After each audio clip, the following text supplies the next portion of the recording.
इफ्तिखार अहमद उस्मानी। आवाज़ व पेशकश साकिब जावेद। मैं लोगों से मोहब्बत में अनाएं छोड़ देता हूँ,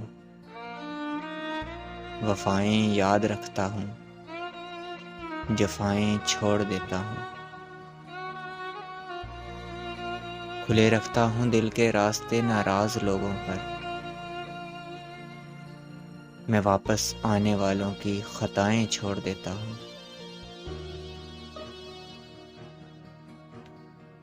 मैं सब लोगों से मिलता हूँ, अदब से बात करता हूँ, ये शोहरत और बुलंदी की हवाएं छोड़ देता हूँ। तकब्बर शोर कहता है करो तो ज़लील लोगों की,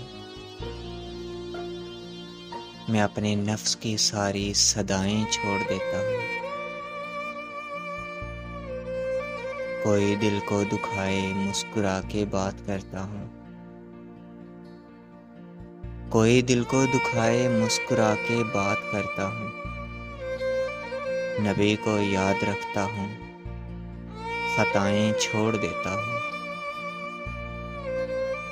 मैं लोगों से मोहब्बत में अनाएं छोड़ देता हूँ,